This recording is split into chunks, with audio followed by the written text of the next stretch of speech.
उत्तराखंड के बुलेटिन में मैं हूं आपके साथ विशाल। खबरों का रुख करेंगे, उससे पहले नजर डालते इस वक्त की सुर्खियों पर। सीएम तीरथ की बड़ी पहल, 16,500 स्कूलों की रंग निखारने की तैयारी। मुख्यमंत्री के निर्देश पर शिक्षा सचिव आर मीनाक्षी सुंदरम हुई अलर्ट। उत्तराखंड राज्य में कोरोना संक्रमण से हालत अब नियंत्रित। हेल्थ बुलेटिन में रोजाना संक्रमण का ग्राफ तेजी से आ रहा है नीचे। सरकार तीसरी लहर का सामना करने के लिए तैयार। उत्तराखंड बोर्ड की 12वीं की परीक्षा निरस्त, शिक्षा सचिव का आदेश जारी। शिक्षा मंत्री अरविंद पांडे ने इस संबंध में की थी घोषणा। उत्तराखंड में डीजल पेट्रोल के बढ़ते दाम के खिलाफ कांग्रेस का हल्ला बोल। सरकार की गलत नीतियों को बताया जिम्मेदार, केंद्र सरकार हर मोर्चे पर हुई फेल।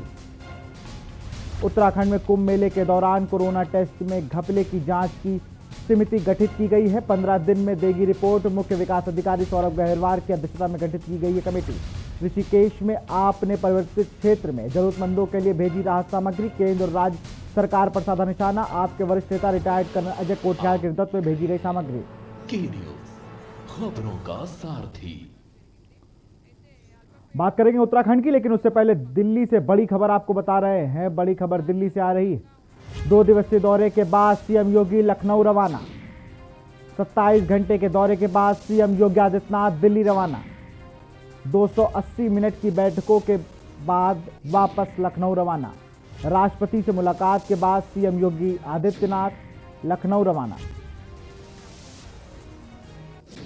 सीएम योगी लखनऊ रवाना। दिल्ली में हाई लेवल बैठक हुई। पीएम मोदी के आवास पर हो रही है हाई लेवल मीटिंग। बैठक में पीएम मोदी, नड्डा, शाह और बड़े पदाधिकारी। सीएम योगी की बैठकों के बाद हो रही है अहम बैठक। दिल्ली से खबर आपको बता रहे हैं। 2 दिवसीय दौरे के बाद सीएम लखनऊ रवाना। 27 घंटे के दौरे के बाद सीएम योगी आदित्यनाथ दिल्ली रवाना। 280 मिनट की बैठकों के बाद वापस लखनऊ रवाना। राष्ट्रपति से मुलाकात के बाद सीएम योगी आदित्यनाथ लखनऊ रवाना हुए। सीएम योगी लखनऊ रवाना। दिल्ली में हाई लेवल बैठक हुई। पीएम मोदी के आवास पर हो रही है हाई लेवल बैठक। बैठक में पीएम मोदी, नड्डा, शाह और बड़े पदाधिकारी शामिल। सीएम योगी की बैठकों के बाद हो रही है अहम बैठक। दिल्ली से खबर आपको बता रहे हैं। 2 दिवसीय दौरे के बाद सीएम योगी आदित्यनाथ लखनऊ रवाना।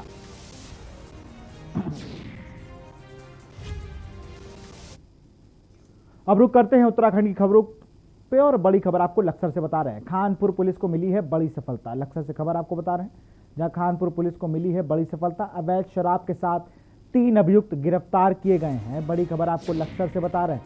खानपुर पुलिस की बड़ी सफलता। अवैध शराब के साथ 3 अभियुक्त गिरफ्तार। पुलिस ने मौके से 25 लीटर कच्ची शराब बरामद की। शराब बनाने की भट्टी भी पुलिस ने बरामद की। लक्सर से खबर आपको बता रहे हैं। खानपुर पुलिस को मिली बड़ी सफलता। अवैध शराब के साथ 3 अभियुक्त गिरफ्तार। पुलिस ने मौके से 25 लीटर कच्ची शराब को बरामद किया। शराब बनाने की भट्टी भी पुलिस ने की बरामद।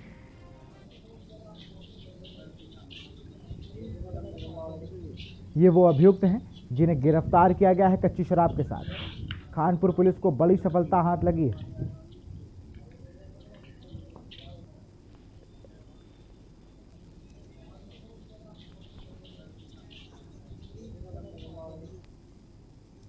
पेट्रोल और डीजल की बढ़ती कीमतों को लेकर कांग्रेस के दर्जनों कार्यकर्ताओं ने प्रदेश भर में केंद्र सरकार के खिलाफ जोरदार प्रदर्शन किया। कांग्रेसियों का कहना है कि भाजपा सरकार गरीबों और किसानों का लगातार उत्पीड़न कर रही है। इतना ही नहीं, सरकार लगातार पेट्रोल और डीजल की कीमतों में वृद्धि कर रही है, जिससे आम आदमी का जीना दूभर हो गया है। चारों ओर त्राही त्राही मची हुई है। ये प्रदर्शन की जगह जगह से कई तस्वीरें हैं जो हम आपको दिखा रहे हैं। पहली तस्वीर हरिद्वार से है, जहां कांग्रेस की महिला कार्यकर्ताओं ने प्रदर्शन किया। दूसरी तस्वीर सितारगंज से है, जहां पर कांग्रेस कार्यकर्ताओं ने धरना प्रदर्शन किया। और तीसरी तस्वीर आपने टीवी स्क्रीन पर देख रहे हैं मैंगलोर की, जहां पर कांग्रेस ने धरना प्रदर्शन किया है। और चौथी और आखिरी तस्वीर दिनेशपुर से है।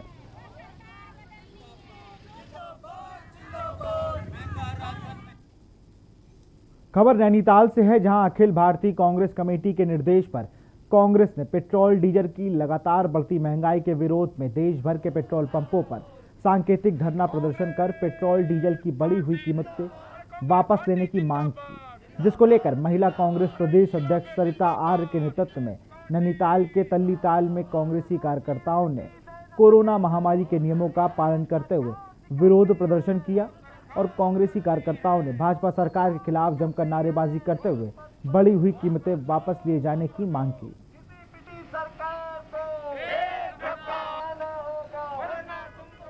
पेट्रोल डीजल के दाम वापस लेने के लिए पेट्रोल पंपों पर हम लोग धरना प्रदर्शन कर रहे हैं। हम मोदी जी से कहना चाहते हैं कि जिस तरह से आप अपनी मन की बात कह रहे हैं, तो लोगों की भी मन की बात सुनिए।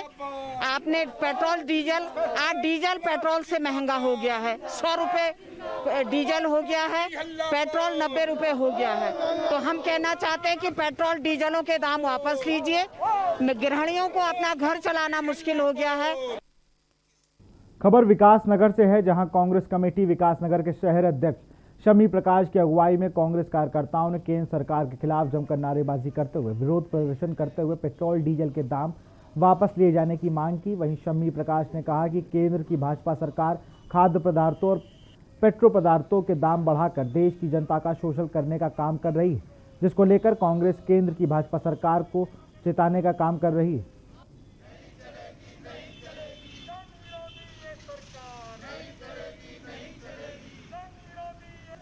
महंगाई से जनता तराई कर रही है और केंद्र की ये सरकार लगातार जनता का शोषण करने का काम कर रही है। आज इसी के तहत आज अखिल भारतीय कांग्रेस कमेटी के आह्वान पर माननीय प्रदेश अध्यक्ष प्रीतम सिंह जी के आह्वान में पूरे प्रदेश के अंदर कांग्रेस इसी प्रकार से एक सांकेतिक धरना देने का काम कर रहे हैं। खबर लक्सर से है, जहां कांग्रेस कार्यकर्ताओं ने बढ़ती महंगाई के खिलाफ भाजपा की केंद्र व राज्य सरकारों के खिलाफ प्रदर्शन कर धरना प्रदर्शन किया। कांग्रेस जिला अध्यक्ष धर्मलाल सिंह ने कांग्रेस सेवा दल के प्रदेश अध्यक्ष राजेश रस्तोगी और कांग्रेस महामंत्री सहदीप चौधरी की अगुवाई में सैकड़ों कार्यकर्ताओं ने हाथों में सरकार विरोधी नारे लिखकर बैनर और झंडे लेकर नगर में प्रदर्शन किया और नगर के पेट्रोल पंप पर धरना प्रदर्शन किया। वहीं तीनों नेताओं ने कहा कि भाजपा सरकार की जन विरोधी नीतियों ने देश का बेड़ा गर्क कर दिया है। कमर तोड़ महंगाई लोगों की जान ले रही है। किसान, मजदूर, व्यापारी, कर्मचारी या फिर छात्र, हर तबके का इंसान सरकार से दुखी है। देना चाहते हैं प्रदेश अध्यक्ष श्री प्रीतम सिंह के नेतृत्व में जो आज पूरे प्रदेश के अंदर धरना प्रदर्शन हो रहा है। इस महंगाई ने कमर तोड़ दी है किसान की, आम आदमी की, व्यापारी की, आपके छोटे मजदूर की, और इस सरकार को कोई चिंता नहीं है। सीमाओं के ऊपर आज दिल्ली सीमाओं के ऊपर 7 महीने से किसान पड़ा तड़प रहा है, लेकिन इसकी आंख नहीं खुली। तरीके से गुलाम भारत में अंग्रेजों की सरकार देशवासियों का खून चूसती थी, उनका शोषण करती थी। इसी तरीके से मोदी सरकार देशवासियों का महंगाई की आड़ में खून चूसने का काम कर रही है, लोगों को बर्बाद करने का काम कर रही है।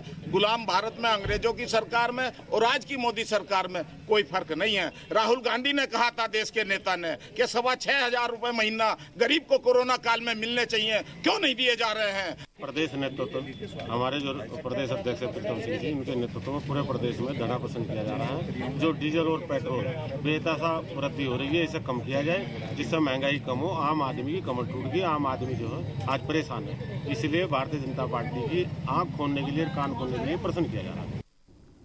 यहां रुकते एक छोटे से ब्रेक के लिए, जल्द हाजिर होंगे। आप देख रहे हैं के न्यूज, खबरों का सारथी।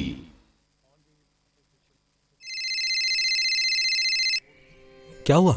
रिपोर्ट कोविड पॉजिटिव आई है। अभी तो डॉक्टर ने होम आइसोलेशन में इलाज करने की सलाह दी है, लेकिन क्या? बस यही सोच रहा था कि अस्पताल की जरूरत ना पड़े। अरे यार, नहीं पड़ेगी।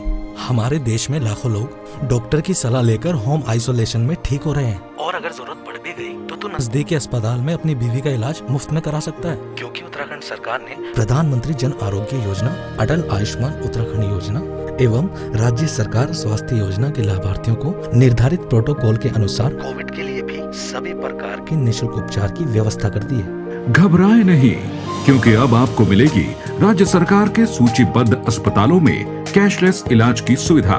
प्रधानमंत्री जन आरोग्य योजना, अटल आयुष्मान उत्तराखंड योजना एवं राज्य सरकार स्वास्थ्य योजनाओं से आपको मिलेगा कैशलेस उपचार। जी हाँ, कोरोना संक्रमित होने पर अस्पताल में भर्ती होने पर सरकार अस्पताल को सीधे भुगतान करेगी। मरीज को चिंता करने की बिल्कुल भी जरूरत नहीं है। NABH मान्यता वाले अस्पतालों में आइसोलेशन बेड पर 8,000, वेंटिलेटर केयर पर 12,000, ICU वेंटिलेटर केयर पर 14,400 रुपए का पैकेज निर्धारित किया गया है, जबकि गैर NABH मान्यता वाले अस्पतालों में आइसोलेशन बेड के लिए 6,400, वेंटिलेटर केयर पर 10,400, ICU वेंटिलेटर केयर पर 12,000 का पैकेज है और ये सारा खर्च सरकार द्वारा उठाया जाएगा। यही नहीं, लाभार्थियों की जांच, उपचार, भोजन और PPE किट का खर्च भी इस योजना में शामिल है। इस मुश्किल घड़ी में अगर अस्पताल करे इलाज में कोताही तो अस्पतालों पर भी तीरथ सरकार करेगी कड़ी कार्रवाई। तीरथ सरकार इस मुश्किल घड़ी में है आपके साथ। बेहतर इलाज, कैशलेस इलाज। कोरोना से जीतेंगे जंग, हमें है विश्वास। जुबान के लिए उड़ चला गैरों की ज़मीं पर, खुशबू अपने पन की ढूंढता। दूर कितना भी जाओ, इस जुबान से दूर ना जा पाओगे। विमल, बोलो जुबान केसरी। आप देख रहे हैं के न्यूज, खबरों का सारथी।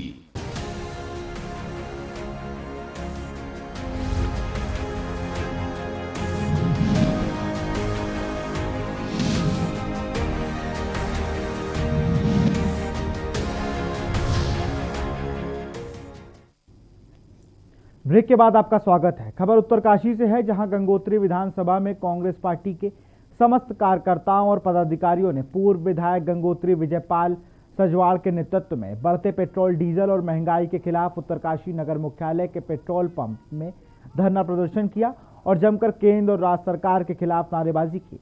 वहीं पूर्व विधायक विजयपाल सजवाड़ ने कहा कि भारतीय जनता पार्टी की सरकार ने जनता को गुमराह करने का कार्य किया और जो सपने भाजपा ने जनता को दिखाए थे वो आज बढ़ती महंगाई के रूप में दिखाई दे रहे हैं। पेट्रोल, डीजल और खाद्य सामग्रियों के दाम आसमान छू रहे हैं, जिससे आम जनता अपने आप को ठगा हुआ महसूस कर रही है।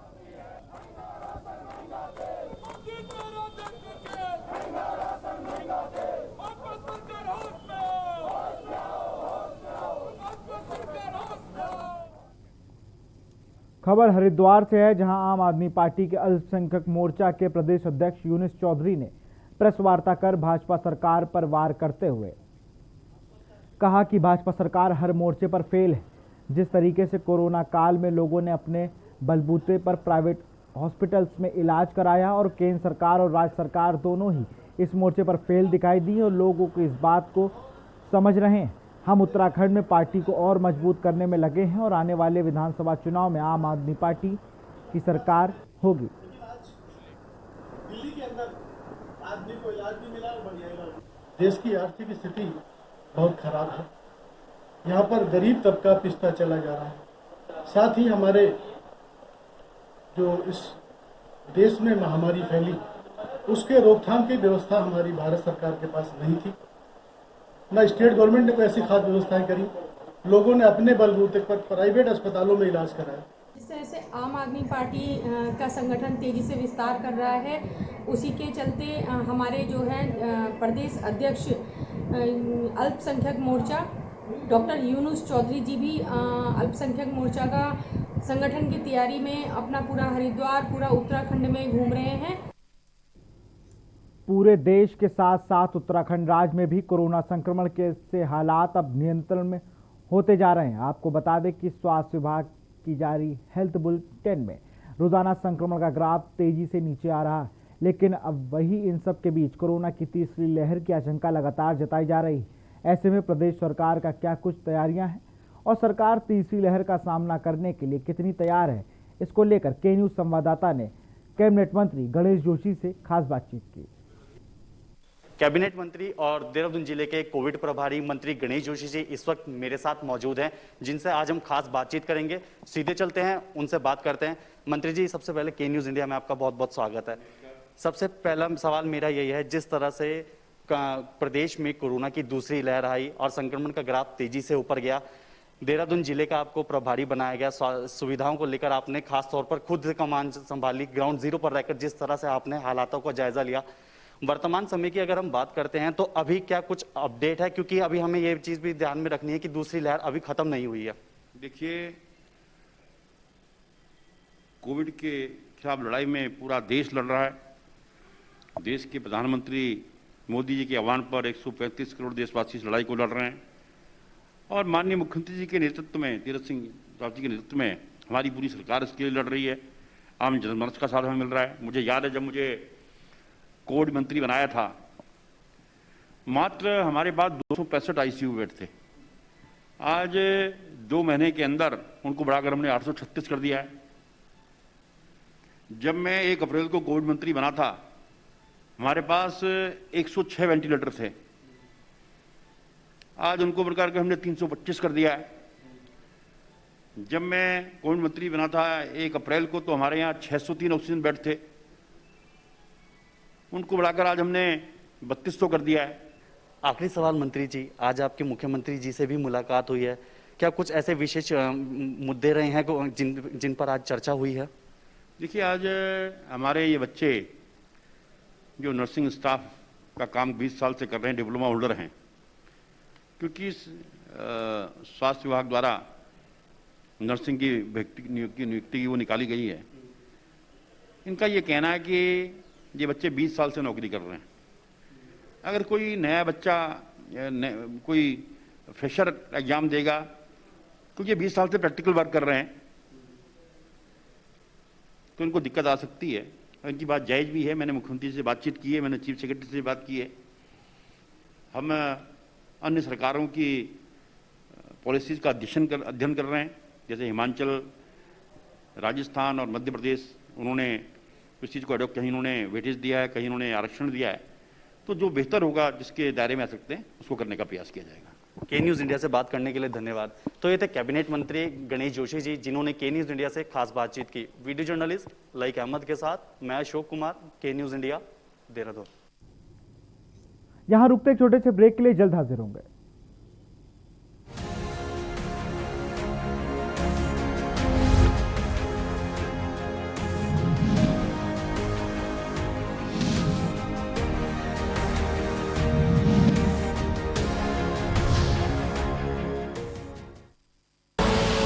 आप देख रहे हैं के न्यूज़, खबरों का सारथी।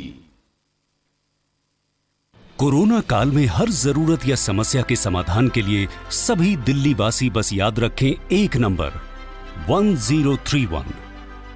1031 पर आपको कोविड से जुड़ी सारी जानकारी दी जाएगी। किसी भी अन्य सहायता के लिए स्क्रीन पर दिए हुए नंबरों पर भी संपर्क कर सकते हैं। 1031 को सेव कीजिए और अपने नजदीकी रिश्तेदारों और दोस्तों को भी भेजिए। याद रहे दिल्ली 1031, दिल्ली की अपनी कोरोना हेल्पलाइन। दिल्ली सरकार हमेशा आपके साथ है।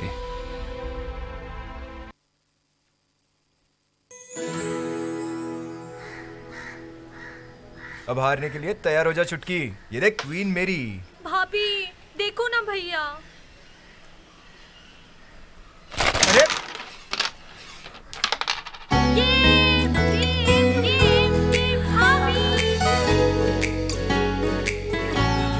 पिटारा, खजाना खास पलों का। पर ये दिल है कि चख रहा है उन्हीं अल्फाजों का दूर कितना भी जाओ, इस जुबान से दूर ना जा पाओगे। विमल, बोलो जुबान केसरी।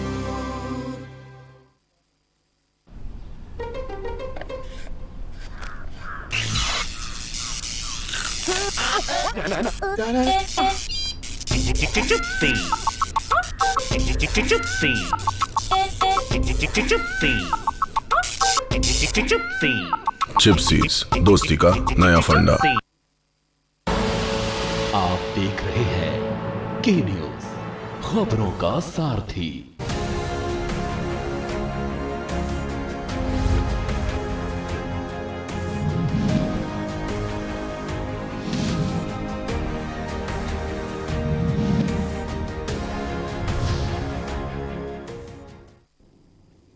ब्रेक के बाद आपका स्वागत है। बेरीनाग के तहसील थल क्षेत्र के प्राथमिक स्वास्थ्य केंद्र गोचर में 18 से 44 वर्ष आयु वर्ग के लोगों का टीकाकरण कार्य शुरू किया गया है।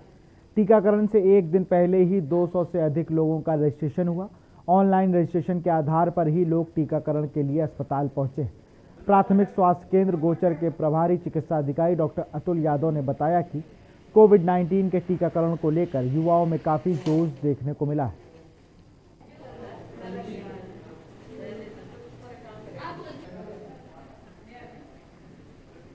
था कि आज गोचर थल में 18 से 44 साल के लोगों को वैक्सीनेशन स्टार्ट किया गया है, जिसमें अभी 95 प्लस लोगों को वैक्सीनेट किया जा चुका है और किसी प्रकार की किसी को अभी तक कोई तकलीफ नहीं हुई है। लोगों में इस चीज़ को उत्साह भी देखा जा रहा है कि बड़ी अधिक से अधिक लोग आ रहे हैं रजिस्ट्रेशन करवा के और वैक्सीनेशन सफलपूर्वक किया जा रहा है। कोविड के बचाव को लेकर DM doctor Ranjana Rajguru Sitarganj block परिसर पहुंची, जहां उन्होंने कहा कि कोविड-19 बचाव के लिए सभी लोगों को वैक्सीन लेना अति अनिवार्य है। इसके साथ साथ शारीरिक दूरी का पालन करने के मास्क लगाने तथा शासन की जारी गाइडलाइन का पालन करने का सुझाव दिया है। उन्होंने लोगों को जागरूक करते हुए कहा कि वैक्सीन लें, कोविड-19 से बचें और सुरक्षित रहें तथा अफवाहों से बचें। जनपद में पर्याप्त मात्रा में वैक्सीन है। वहीं स्थानीय विधायक सौरभ बहुगुणा ने भी लोगों से वैक्सीन लगवाने तथा दूसरों को भी वैक्सीन लगवाने के लिए जागरूक किया।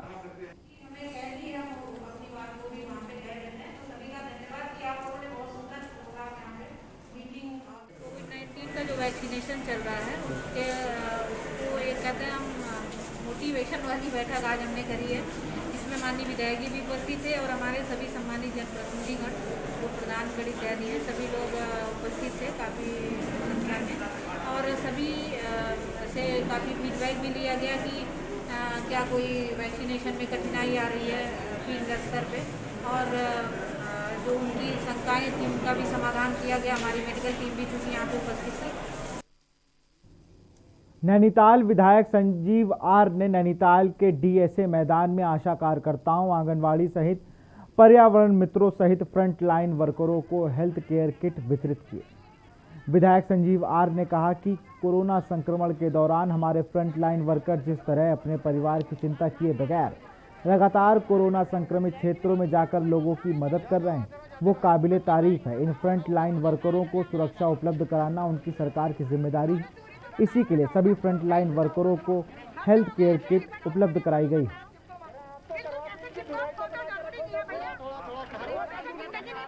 पैंडेमिक के समय में जहां हमारे डॉक्टर्स ने, पैरामेडिकल स्टाफ ने और सभी लोगों ने बहुत मेहनत से काम किया है, अपने घर परिवार की चिंता छोड़कर काम किया है और जो हमारे फ्रंट लाइन वर्कर्स हैं, चाहे वो हमारे आशा वर्कर्स हों, चाहे हमारी आंगनबाड़ी की बहनें हों, चाहे हमारे सफाई कर्मचारी हैं, इन्होंने लगातार इस कोविड पैंडेमिक में सैनिटाइजेशन से लेकर, जागरूकता कैंपेन से लेकर, वैक्सीनेशन के अभियान से लेकर